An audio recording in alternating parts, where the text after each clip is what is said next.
Kadının sesi erkeğe haram mıdır? Değildir.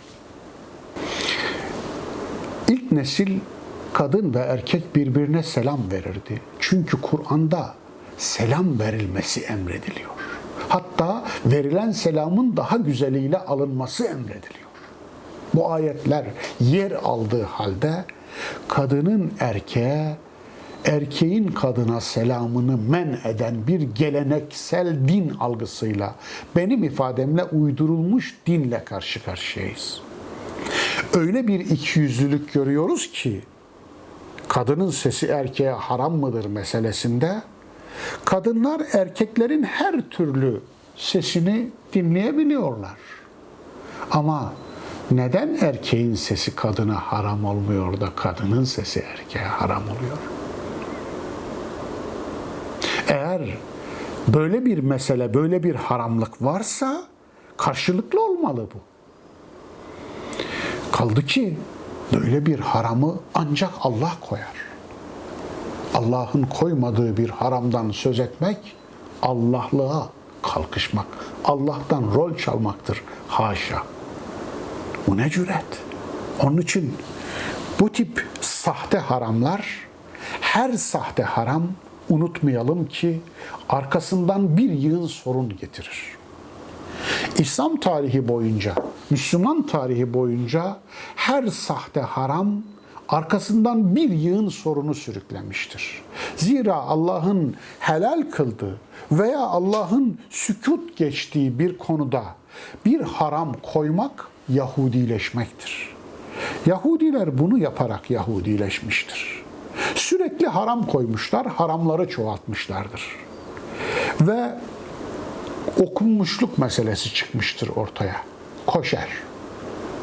Koşer. Gıdanın koşerlenmesi, ekmeğin koşerlenmesi, sütün koşerlenmesi, etin koşerlenmesi öyle bir noktaya gelmiş ki suyun koşerlenmesi, karpuzun koşerlenmesi, kavunun koşerlenmesi o da öyle bir noktaya gelmiş ki sokağın, mahallenin, evin koşerlenmesine kadar iş gelip böyle bir komik noktaya dayanmıştır.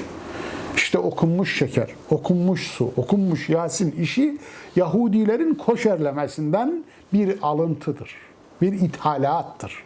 Yahudi ithalatı. İçimize kaçmış İsrail'dir. İsrailiyat.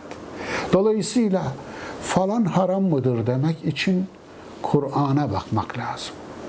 Kur'an'ın haram kılmadığı bir şeyi haram ilan eden insan fıtratına yönelik korkunç bir cinayet işliyor demektir.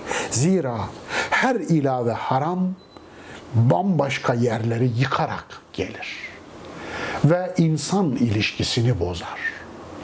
Erkek-kadın ilişkisini bozar. Ve uçkuruna, aklı uçkuruna takılmış bir dindar tipi, aklı uçkurunda bir dindar tipi ortaya çıkarır. Öyle ki minareyi görse hallenir, kubbeyi görse hallenir. Asansöre binse hallenir, ketçap yese hallenir. Dolayısıyla böyle bir tiple ne yapabilirsiniz ki? Kadının sesi değil, karaltısını, gölgesini bile gösterseniz hallenir. Çünkü hiçbir şey göstermeseniz yine hallenir. Zihninde hallenir, hayalinde hallenir, rüyasında hallenir. Onun için bunun sonu yok. Bu delirmedir, bu cinayettir, bu cinnettir. Onun için bu tip Allah'ın koymadığı yasakları koyanlar kendilerini Allah yerine koymuş olur ve şirkin en büyüğünü işlemiş olurlar. Bu bir. İkincisi, insan ilişkisini zehirlemiş olurlar. Ve Müslümanları hepsini hasta haline getirirler. İşte bugün enfekte bir topluma dönüşmemiz, hasta bir topluma dönüşmemizin sebeplerinden biri de bu sahte haramlardır. Kadın erkek ilişkilerinin hepsinin çığırdan çıkmış olması bugün. Yani İslam toplumu diyeceğimiz tırnak içinde bu hasta toplumların ilişkilerinin de kadın erkek ilişkilerinin de hastalığının temelinde bu hasta düşünceler, bu hasta din, bu sahte din, bu uydurulmuş din yatmaktadır.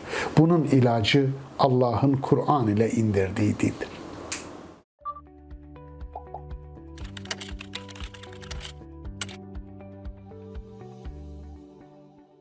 Merak ettiğiniz dini soruları yorumlar bölümüne yazın, uzmanlarına soralım.